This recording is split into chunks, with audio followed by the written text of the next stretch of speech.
সর্বশেষ বাংলাদেশ ও শনির এই বক্র কেমন হতে চলেছে বাংলাদেশের জন্য, আসুন আমরা একটু বোঝার চেষ্টা করি।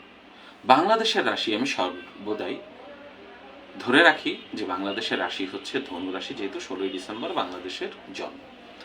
তো শনির এই বর্তমান অবস্থান হচ্ছে বাংলাদেশের থেকে চতুর্থে, অর্থাৎ আভ্যন্তরীণ বিষয় বা যেটাকে আমরা স্বরাষ্ট্র বলি, দেশের আভ্যন্তরীণ বিষয়, দেশের পরিস্থিতি ইত্যাদি। শনি যখনই 30শে মার্চে এই অবস্থানে গেল, দেশের পরিস্থিতি কিছুটা পরিবর্তন হতে শুরু করেছে, মানুষের ভিতরে আইন শৃঙ্খলার প্রতি আস্থা আসতে শুরু করেছিল।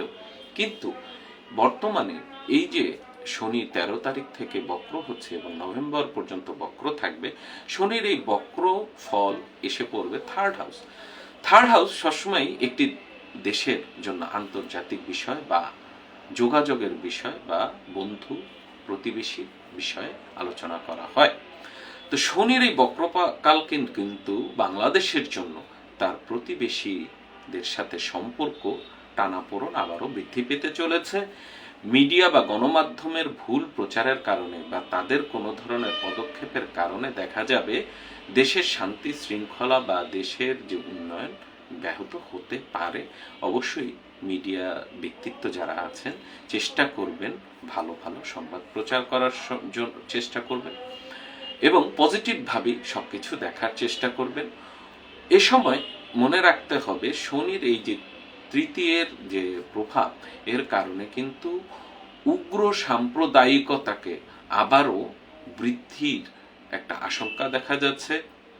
মানুষে মানুষে সম্প্রীতি, মানুষে মানুষে সৌহার্দ্যবোধ বাধাগ্রস্ত হবে, ভাতৃবিরোধ দেখা দেবে, দেশের অভ্যন্তরে নানা ধরনের জটিলতা সৃষ্টি হতে পারে। অবশ্যই যারা ক্ষমতায় আছেন বা যারা আমাদের দেশকে একটি সামনের সুন্দর লক্ষ্যর দিকে এগিয়ে নিয়ে যেতে চাচ্ছেন, তারা হতাশ হবেন না, ধৈর্য ধারণ করবেন।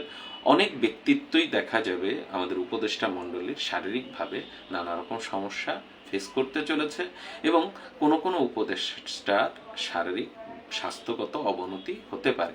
পাশাপাশি যেসব উপদেষ্টা দেখা যাচ্ছে যে বিভিন্নভাবে আভ্যন্তরীণ এবং আন্তর্জাতিক সম্পর্কের সাথে সম্পর্কিত আছেন, তাদের ক্ষমতাচ্যুতি বা তাদের অপসারণও মতো ঘটনা ঘটতে পারে। আপনারা সবাই সতর্ক থাকবেন এবং মনে রাখতে হবে এই সময় আমরা যারা দেশের অধিবাসী তাদেরকে বিদেশ ভ্রমণের ক্ষেত্রে বা অন্যান্য যে কোনো ভ্রমণের ক্ষেত্রে সতর্ক হতে হবে। আন্তর্জাতিক ব্যবসা বাণিজ্য বা বিশেষ করে রপ্তানির ক্ষেত্রে আমাদেরকে জোরালো ভূমিকা পালন করতে হবে। গার্মেন্টস ব্যবসায়ীদের শুরুর দিকে কিছু বাধা বিপত্তি আসলেও আশা করা যাচ্ছে যে শনি নিজের রাশিতে দৃষ্টি দেওয়ার কারণে আমরা যে ভয় এবং আতঙ্কে আছি সেই ভয় থেকে আমরা রক্ষা পাবো। দেশের অর্থনৈতিক অবস্থা স্বাভাবিক পর্যায়ে চলে আসবে। তবে আবারও বলছি, আমাদের প্রতিবেশী রাষ্ট্রদের সাথে আমাদের সম্পর্কের টানাপোড়েন দেখা দিতে চলেছে।